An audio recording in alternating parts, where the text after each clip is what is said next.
প্রিয় দর্শক, বাংলাদেশ ওয়েদার আপডেটে সকলকে স্বাগত জানাই। আজ 22শে ডিসেম্বর 2024। এই মুহূর্তের আবহাওয়ার খবরে লেটেস্ট যা পাওয়া যাচ্ছে যে দক্ষিণ পশ্চিম বঙ্গোপসাগর এবং তার আশেপাশের এলাকায় সুস্পষ্ট লঘুচাপ যা অবস্থান করছিল সেটি বর্তমানে উত্তর পূর্ব দিকে কিছুটা অগ্রসর হয়েছে এবং ঘনীভূত হয়ে নিম্নচাপে পরিণত হয়েছিল এবং আজ 22শে ডিসেম্বর এটি পশ্চিম মধ্য বঙ্গোপসাগর এবং তৎসংলগ্ন এলাকায় অবস্থান করছে।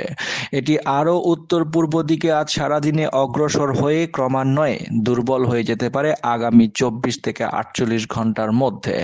উপমহাদেশীয় উচ্চচাপ বলয়ের বর্ধিতাংশ বিহার ও তৎসংলগ্ন এলাকা পর্যন্ত বিস্তৃত রয়েছে।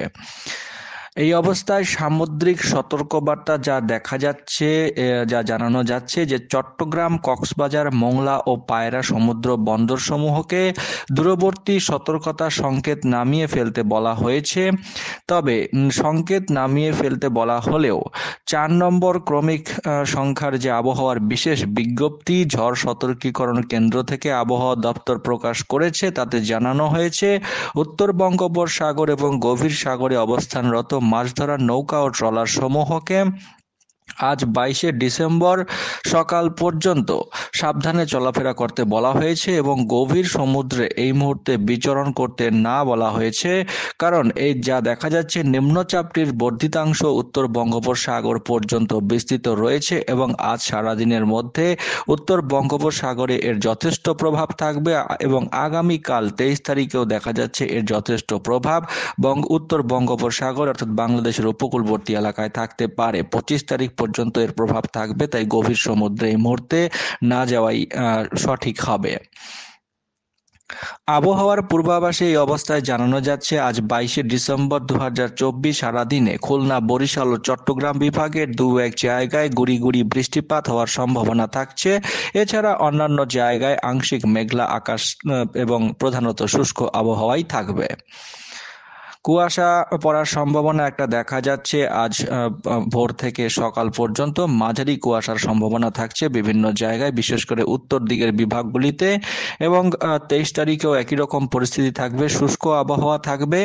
তবে 24 তারিখে আবারও নতুন করে বৃষ্টিপাত হওয়ার একটা সম্ভাবনা আবহাওয়া দপ্তর থেকেও জানানো যাচ্ছে এবং আগামী 5 দিনের মধ্যে এই বৃষ্টিপাতের প্রবণতা কিছুটা বৃদ্ধি পাওয়ার সম্ভাবনা রয়েছে। আমরা ওয়েদার মডেল ম্যাপ থেকে সম্পূর্ণভাবে দেখিয়ে দেব কোথায় কোথায় কবে কিরকম বৃষ্টি হতে পারে। 24 তারিখে খুলনা ও বরিশাল বিভাগের 2-1 জায়গায় হালকা বৃষ্টির সম্ভাবনা থাকছে। এছাড়া দেশের অন্যান্য জায়গায় আবহাওয়া অস্থায়ীভাবে আংশিক মেঘলা আকাশ সহ শুষ্ক অবস্থাতেই থাকবে। তাপমাত্রা যা দেখা যাচ্ছে কিছুটা দিনের তাপমাত্রা আগামী 72 ঘন্টা অর্থাৎ আগামী 3 দিনের মধ্যে কিছুটা হ্রাস পাওয়ার সম্ভাবনা রয়েছে। আজকের তুলনায় আরও কিছুটা হ্রাস পেতে পারে আগামী কয়েকদিনে। তবে এই মুহূর্তে শৈত্যপ্রবাহের কোনো সম্ভাবনা বা কনকনে ঠান্ডার যে সম্ভাবনা সেটা এই মুহূর্তে দেখা যাচ্ছে না। কিছুটা কুয়াশা শুধুমাত্র আগামী 72 ঘন্টায় ভোরের দিকে পড়তে পারে। আগামী 5 দিনের মধ্যে বৃষ্টিপাতের কি পরিস্থিতি থাকতে পারে সেটা আমরা সরাসরি ওয়েদার মডেল ম্যাপের মাধ্যমে দেখে নেব। তো ইউরোপিয়ান ওয়েদার মডেল ম্যাপ থেকে এই মুহূর্তে যা দেখা যাচ্ছে বৃষ্টিপাতের পরিস্থিতি সরাসরি ইউরোপিয়ান ওয়েদার মডেল ম্যাপ থেকে আজ ভোর থেকে যদি আমরা দেখি বাংলাদেশের উপকূলবর্তী এলাকায় কিছুটা বৃষ্টিপাতের প্রভাব থাকতে পারে, তবে খুবই কম সেই সম্ভাবনা দেখা যাচ্ছে। আগামীকালও মোটামুটি শুষ্ক আবহাওয়াই দেখা যাচ্ছে এবং তার পরবর্তী সময়ে অর্থাৎ 24 তারিখ থেকে কিন্তু বৃষ্টিপাত বৃদ্ধি পেতে পারে। 24 তারিখ থেকে দেখা যাচ্ছে বরিশাল, খুলনা বিভাগে মাঝারি ধরনের ভারী বৃষ্টিপাতের সম্ভাবনা থাকছে। 24 তারিখ বিকেল থেকে রাতের মধ্যে কুমিল্লা জেলা, এইদিকে খুলনা বিভাগের শ্যামনগর, খুলনা, পিরোজপুর, মতবাড়িয়া, বরিশাল বিভাগের পিরোজপুর, মতবাড়িয়া, লালমোহন, মতিরহাট, বরিশাল, কালাপাড়া এবং চট্টগ্রাম বিভাগের ফটিকছড়ি উপজেলা এবং এদিকটায় ফরিদপুরের আশেপাশে বজ্রসহ বৃষ্টিপাতের সম্ভাবনা রয়েছে। ফরিদপুর, দোহার, মুকসুদপুর, শিবচর এইসব জায়গা এবং তার আশেপাশে। পরবর্তী সময়ে সুন্দরবন এলাকায় মাঝারি ধরনের ভারী বৃষ্টিপাত হতে পারে। পরবর্তী সময়ে অর্থাৎ 24 তারিখ রাতে এবং 25 তারিখ মধ্যরাতের দিকে যদি আমরা দেখি, ভোরের দিকে মতবাড়িয়া, কালাপাড়া এবং তার আশেপাশে লালমোহন, বরিশাল এই সমস্ত জায়গায়, মতিরহাট, সেনবাগ, ফটিকছড়ি উপজেলা, খাগড়াছড়ি, এদিকে ফরিদগঞ্জ, মাদারীপুর, লোহাগাড়া, খুলনা, সাতক্ষীরা এই সমস্ত জায়গাতেই মাঝারি ধরনের গুড়ি গুড়ি হালকা বৃষ্টিপাতের সম্ভাবনা থাকছে। 24 তারিখ মধ্যরাতে এবং 25 তারিখ ভোরের দিকে যা দেখা যাচ্ছে, এদিকে বাগেরহাট, খুলনা, টুঙ্গিপাড়া, গৌরান্দি, শ্রীকান্তপুর, সাতক্ষীরা, শ্যামনগর, মোংলা এই সমস্ত জায়গায় মাঝারি বৃষ্টিপাত হওয়ার সম্ভাবনা থাকছে।